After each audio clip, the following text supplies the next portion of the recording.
Halo guys, balik lagi di channel gue Henry GVD. Kali ini kita akan mereview dongeng yang berjudul Soal Star Season 4 episode 158.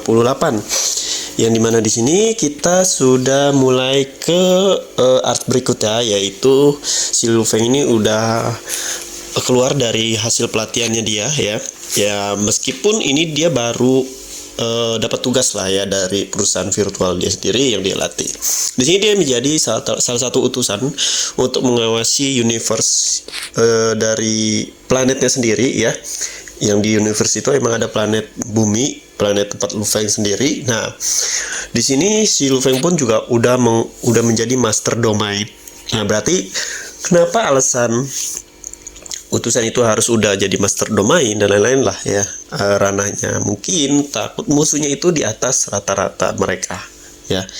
Takutnya musuh yang kalau musuhnya di bawah ibaratnya kalau musuhnya di atas Lu Feng ya, ternyata Lu Feng nggak sampai domain, takutnya si Lu Feng bakalan dijadiin samsak doang nih sama orang-orang ya yang emang ngeyel ya.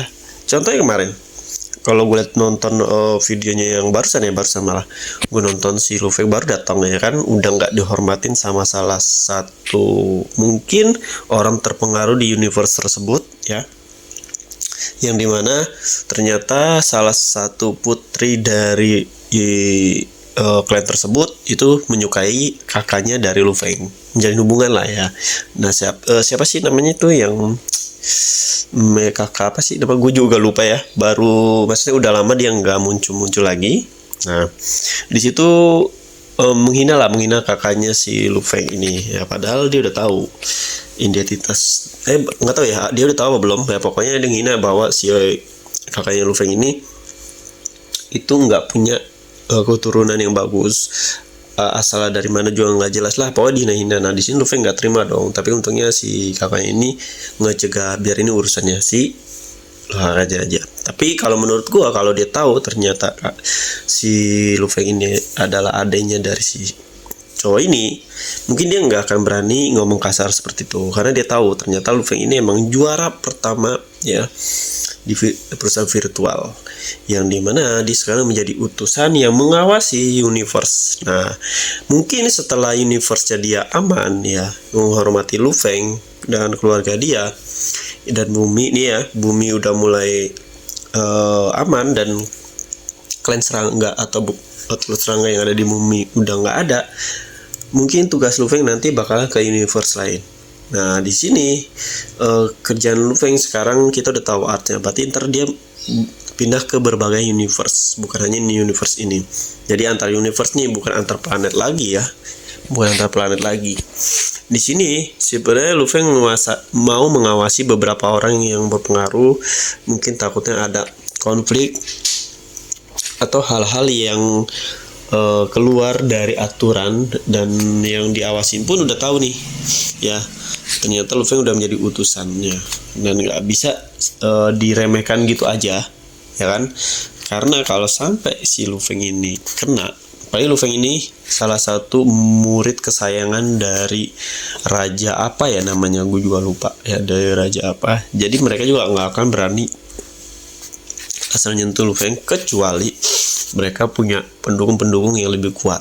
Nah, kalau gue lihat di sini berarti tugas perusahaan si Lu Feng ini atau virtual ini kayak asosiasi ya, asosiasi. Kalau menurut gue, kalau kalian sering baca manhwa, sering baca anime ya tentang hunter ya, itu kan setiap negara, di setiap negara itu selalu ada yang namanya asosiasi yang mengawasi gerak-gerik setiap grup atau klan agar tidak keluar dari aturan-aturan ya.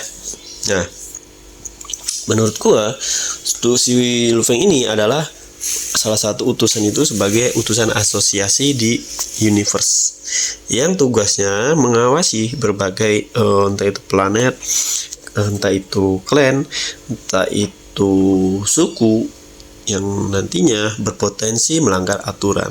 Untuk menjaga aturan lah tugasnya ya kan. Nah salah satunya ya Lu Feng di universe bumi ini, apalagi bumi ini kan baru diketahui sama Lu Feng juga dan dimiliki sama Lu Feng. Nah makanya di sini kalau menurut gua bakalan agak sedikit panjang ceritanya nanti di universe ini, karena musuh Lu Feng udah mulai merangkak ke setingkat kekaisaran ya kan, ke tingkat udah putri-putri gitu lah, kalau udah putri-putri kerajaan. Jadi bukan klan-klan biasa nggak akan berani deh buat ngalangin Lu Feng, apalagi bikin Lu Feng bikin Lu Feng marah. Karena sekali si Lu Feng marah berarti sama aja mengganggu seluruh perusahaan atau seluruh kerajaan Qi ya yang melatih si Lu Feng. Ini bakalan seru sih. Nah, Lu Feng juga di sini bakalan balik ke bumi, otomatis ngelihat sebuah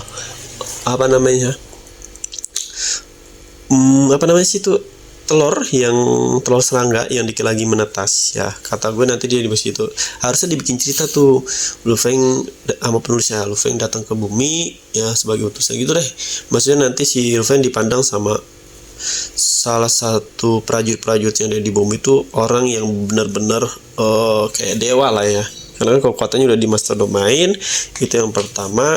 Terus dia juga yang menjaga keseimbangan universe dia ya, kayak nggak bisa harusnya sih dibikin seru gitu, dibikin cerita dia ke tempat sekolahannya dia dulu ya kan. Itu kayak seru ya, orang-orang nggak ngebayangin kalau Lu Feng yang dulunya orang biasa sekarang menjadi orang yang terpandang, malah orang yang nggak bisa sembarangan disentuh oleh universe yang sekarang ya.